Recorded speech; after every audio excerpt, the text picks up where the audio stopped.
Alright, is ESO worth playing anymore in 2025? This is a full on rant video.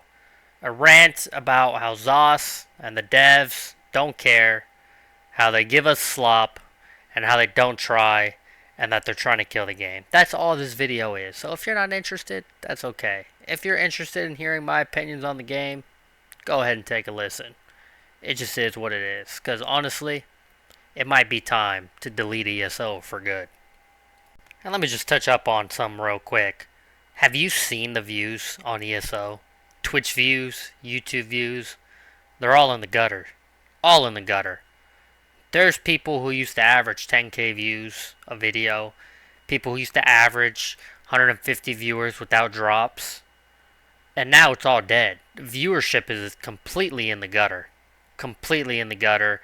People are quitting the game. Content creators are quitting content creation. Blap stopped posting. Vex left the game. KOG left the game. Right? Eamon was ready to leave the game for New World. Zos is lucky that he didn't because New World died. I'm just saying, like, every side of this game is dying, and I'll let you know. If you want a TLDR at the beginning of the video, I'm going to give it to you straight. Honestly, no, it's not. I'm going to be honest with you. It's not worth playing anymore. And I'm going to focus mostly on the PvP side of the game. But to start this out, I'm going to touch up on the RP and the PvE side of the game. First of all, let's not even get started on that god-awful wall event that they came out with the new zone.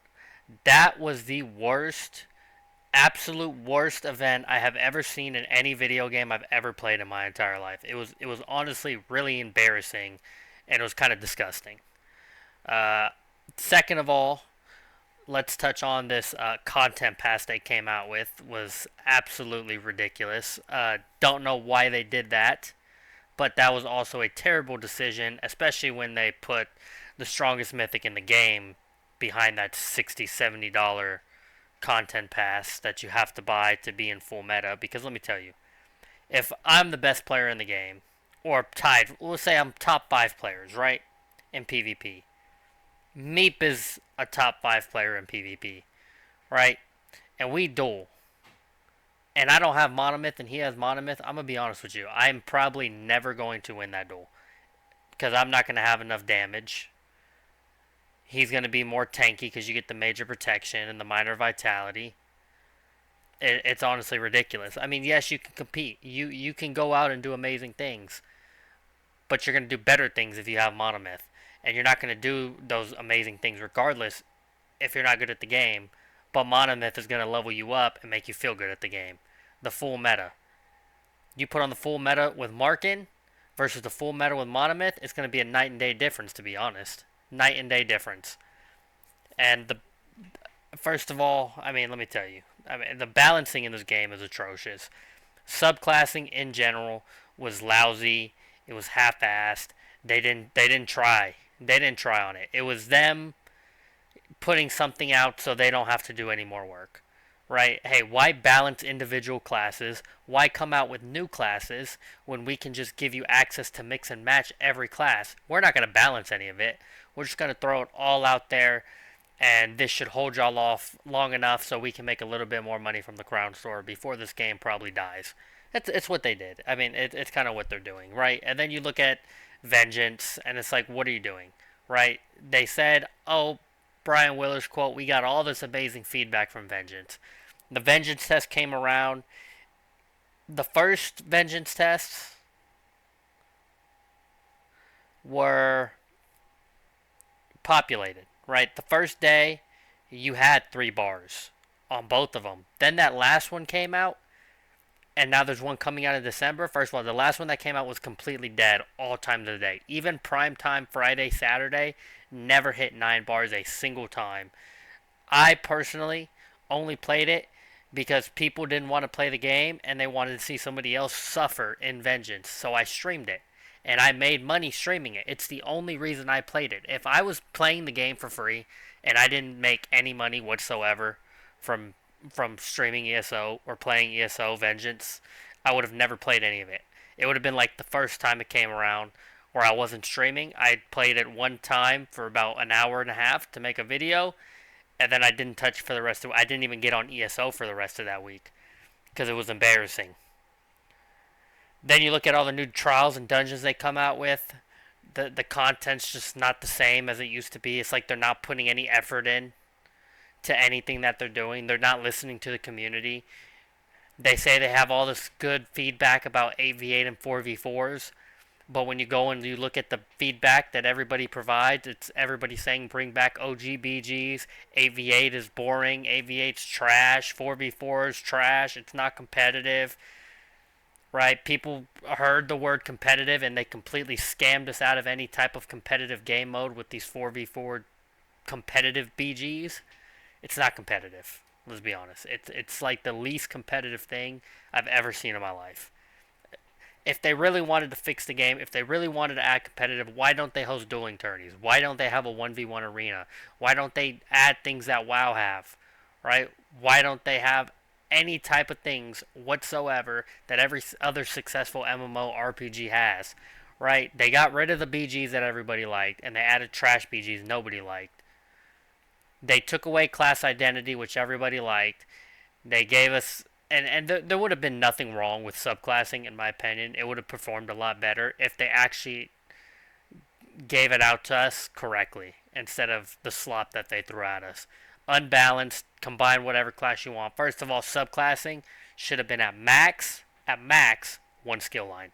At max. If you're a Templar, you have to keep 2 of your skill lines. If you're a Sorc, you have to keep 2 of your skill lines. Now everything's basically meshed together, and everything's the exact same thing. Sets aren't balanced. Rally's still the best defensive set in the game. Monomyth is busted. No Arca's super busted. Right? PvE balancing is busted. PvP balancing is busted. Right? You put on Restoring Light in PvE, and you're literally never you just never die, basically. It's like being invincible. You put on Storm Calling, you have unlimited damage. You throw on Triple Protective with Monomyth, you have plenty of damage, right? The protective meta, right? It has forced everybody into building as tanky as possible with all the subclass and crit damage, right? So now people are running Triple Protective, right? They have on Monomyth, they have on all these things. Rally, Pariah, Triple Protective, Lady Mundus, you name it. They're putting all these things on so they don't die. Right? You have this overpowered Force Pulse Ganker that they came out with where you can basically one-shot almost anybody in the game. I can build pretty tanky. Right? I'll have on some builds 33k resistance on my front bar and back bar, both.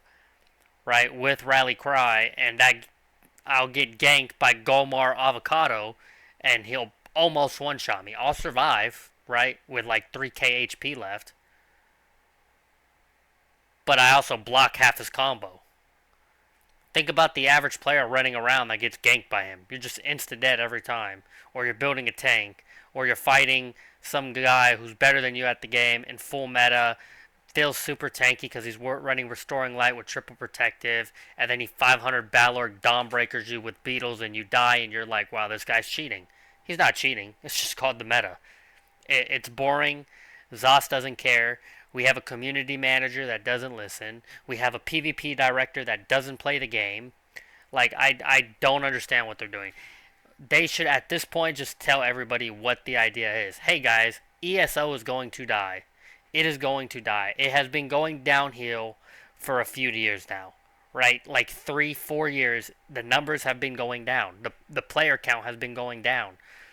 I think this last 2 months, we reached under 10k average players.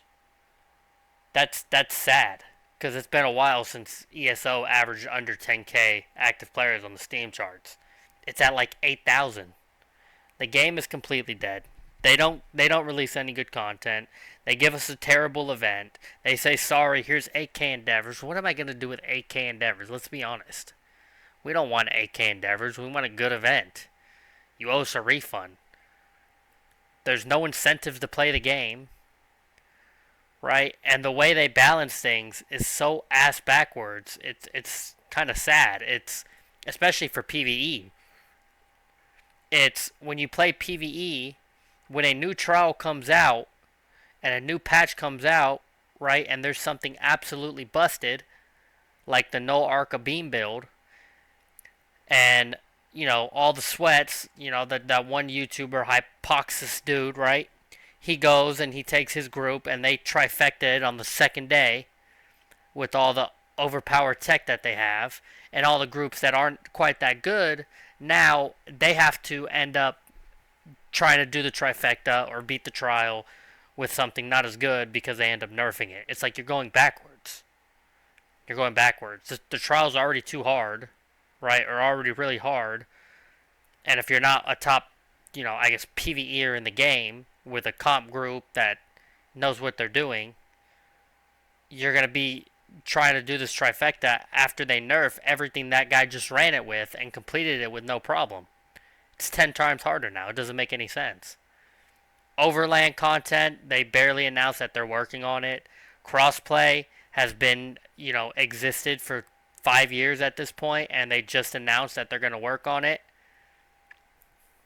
Update 48 came out, and there was zero balancing in it, even though everybody's been complaining about balancing. Update 47 didn't really have any balancing. Update 46, which was subclassing, was just embarrassing because they didn't balance anything. So we've had 3 patches of the same broken meta now, and we're hoping Update 49 is the last. Honestly, in my opinion, Update 49 is the last chance. If Update 49 comes out and it's not a balance patch, a major balance patch, and a good balance patch, me personally, I think I'm quitting the game. I can't play it anymore. The game is not fun in this current meta. It's just not. I mean, you go into Cyrodiil, everybody has the exact same thing. Assassination, Animal Companion, Restoring Light, or Stormcrawling. Everyone's wearing Monomyth. Everyone has on Triple Protective. Everyone's sitting on their back bar until they have their ult and line up their Beetles and Spec Bow. The dueling meta is boring because it's Adric Spear, Assassination, Storm Calling, or Restoring, and then you just put on Kajalners, and whoever crits their Kajalner burst first wins the duel, right? It's all just boring. The whole meta is boring, and it's just a rant video. I'm sorry, this is literally just a rant video. It's all it is. Because I gotta be honest about ESO. The devs are terrible. Zos doesn't know what they're doing. Brian Wheeler doesn't play the game. How can you be the head of PvP when you don't PvP? Gina Bruno, the community manager. How can you have a title of community manager and not interact with your community? So the game's kind of cooked, in my opinion. I'd say you give ESO a chance until Update 49. If Update 49 is trash, honestly, I would say quit the game. Overall, the game's not worth playing. There's plenty of good base game content in this game, and that's it, right? The old stuff is good. The new stuff is not.